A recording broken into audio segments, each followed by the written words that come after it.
Fait que je m'en viens au niveau de la vertèbre. Là, si je sens que ma vertèbre, la C1 est à problème, la C1 que j'ai trouvée, juste en dessous de l'oreille, au niveau de la malléole, de l'apophyse mastoïde, juste en dessous, je vais sentir un petit boss comme si c'était le bout du doigt. Fait que si je sens que, mettons, qu'il est plus prononcé d'un côté ou de l'autre, qu'il y a une sensibilité qui est plus intense au niveau de la personne, une façon de le débloquer, qui est intéressante, je place mes mains comme ça, puis je laisse aller la tête comme dans un ballon. La tête, elle touche à rien d'autre que le bout de mes doigts. Puis je prends la paume du bout de mes doigts. Je peux rester comme ça 20 secondes, 30 secondes, 1 minute. Prenez un grand respire.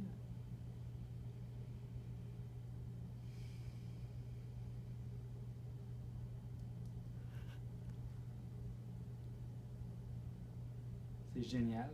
On va prendre un autre respire. Vous allez remarquer qu'à chaque expiration, le menton a envie de lever. C'est comme si elle se dégageait. C'est pour réussir à vraiment enlever la tension. Tu vas sentir que la tête elle devient souple, légère, tu sais, qu'il y a comme plus de tension au niveau de la nuque. Puis étant donné que je suis appuyé à la région la plus basse de l'occiput, l'étirement qui va se créer, c'est entre l'occiput puis l'atlas, entre l'occiput et la C1. Je peux légèrement bouger mes doigts aussi pour donner une chance pour que la personne se détende dans cette région. Je peux tasser mes doigts un petit peu dans le côté et tout.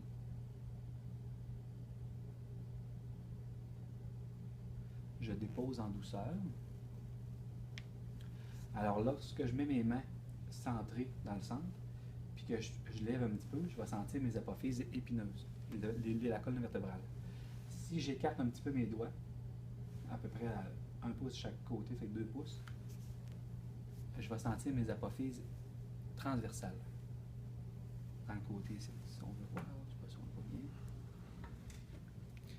À cette région-là, je sens vraiment les pins de mes apophyses transversales. Pour aller dégager mes apophyses transversales, je vais, mettons, si je prends mes mains comme ça, puis j'appuie vers le plafond, je me prends très bas, disons à C7 ou D1, puis que je pousse vers le plafond, puis je peux tirer un petit peu vers moi en même temps, je me trouve à dégager un peu la tension qu'il y a à ce niveau-là. Si je le monte un peu, excellent.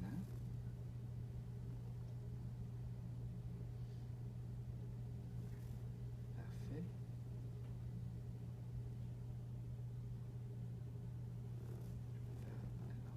Comme ça dégage. Pour continuer mon dégagement, je vais osciller comme le cou, de gauche à droite. Je pense que je vais demander d'arrêter de filmer comme sur le dessus un peu. On va voir un petit peu. Comme ça. Si je me place les mains, je viens appuyer sur le côté du cou. Puis j'appuie avec ma main droite pour pousser mon cou vers la gauche.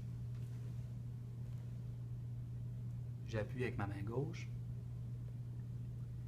Et en même temps, je peux, quand je tire, je pousse avec ma main droite, je peux tirer un peu avec ma main gauche.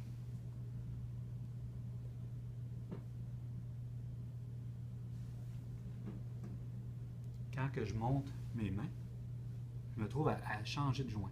Fait que disons que je suis dans la 5e vertèbre cervicale, là je monte, je suis rendu à la 4e, à la 3e, à la 2e, je peux monter comme ça. Okay, je recommence. Alors, je pousse, je tire, je pousse, je tire. Mes vertèbres, ils se trouvent à bouger de côté. Comme ça. Parfait. Excellent. La même chose que ça, je peux le faire avec une rotation. Disons que je mets une rotation, mettons, de 20 degrés, de 30 degrés ou de 45 degrés. Commence par en donner moins, mettons à 15-20 degrés.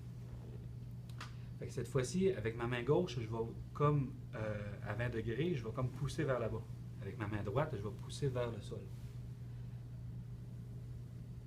Je fais le contraire. Je change de joint. Plus haut, plus haut, on va remarquer que quand que je change de vertèbre, le visage, il va comme incliner, mais il n'inclinera pas à la même étape. Je vais demander, Karine, viens me donner un coup de pouce. On va mettre le doigt vis-à-vis son menton comme ça, mais sans toucher son menton. Okay? Donc, ça serait ici. Si mon poing, je peux dire que mon poing, où c'est que le doigt Karine y est présentement, il ne bouge pas. Fait que si je veux faire ça, je vais pouvoir bouger ma tête au complet, mais où est-ce que le doigt il est là, la peau ne bougera pas, ou presque pas. On remarque que la bouche, elle bouge. Elle s'en va à droite, elle s'en va à gauche. Si on met ça vis-à-vis la bouche, mettons comme ça, cette fois-ci, je vais changer de joint, je vais donner un joint plus haut. Alors, je ne veux pas que ma bouche, elle bouge, mais tout le reste bouge. Le nez bouge.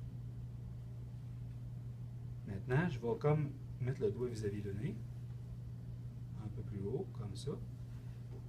Tout le reste bouge, sauf mon nez.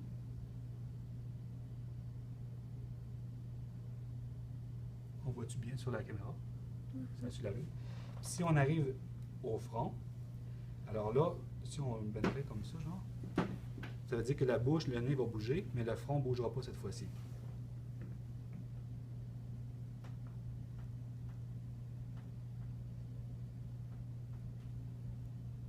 En faisant ça, ça se trouve à changer de section au niveau de mon cou. Au début, c'est le fun de constater qu'est-ce qui se produit, avec justement les repères, le nez, la bouche, le menton, le front. Mais éventuellement, avec le toucher, qu'est-ce que tu vas faire? Tu vas sentir à quel endroit que tu veux concentrer ton attention. Alors, si j'y vais avec un angle de 20 degrés, exemple, que je tourne la tête, que je fais mes tests, si j'arrive à un endroit où c'est que c'est bloqué, disons que, mettons, je fais mon test, il n'y en a pas un. Dans son cas, ce n'est pas le cas. Mais advenant le cas que je ferais une latéroflexion comme ça, puis je sentirais que c'est comme pincé. Tout ce que j'ai à faire dans cette région-là pour aller débloquer comme il faut le joint qui peut être en tension, je bloque. Où est-ce que je suis rendu? Je fais juste tirer, puis je tourne un petit peu. Ça va aller chercher la mobilisation exactement précise à la vertèbre, le joint qui ne fonctionnait pas. Quand je dis le joint qui ne fonctionne pas, c'est que la vertèbre, la colonne vertébrale est supposée de bouger de gauche à droite, puis elle est supposée de bouger en rotation aussi, puis en latéroflexion pareil. Lorsqu'elle est comme sous tension, quand que je fais mes mouvements, je vais sentir que ça bloque. Lorsque ça bloque, j'ai seulement qu'à tirer et à faire une petite légère rotation dans cet angle-là, puis je vais vraiment dégager la tension qui était logée. Et quand que je vais observer par la suite, ça va tout être dégagé. Je recommence le move. Ce move-là, je vous suggère de le faire avec intention. Tu ne fais pas ça à la botche, il faut que tu te concentres pour le faire comme il faut. Là. Fait que je m'en viens ici, on fait une ouverture, on bouge. Juste à faire ça, c'est suffisant pour libérer la tension. Comme dans son cas, j'ai rien fait d'autre, puis la tension, je l'ai vraiment bien entendue, même un bruit articulaire que j'ai entendu. Fait que je bouge comme ça. C'est advenant le cas que je sentirais que c'est bloqué ici, ça fait, c'est vraiment comme obstrué. Ça fait pas mal, c'est juste que c'est raide.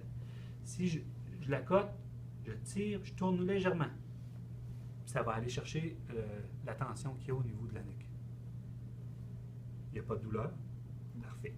Moi, je t'invite à terminer toutes les mobilisations que tu fais au niveau du cou, les corrections comme les étirements. Finis ça par une traction directe.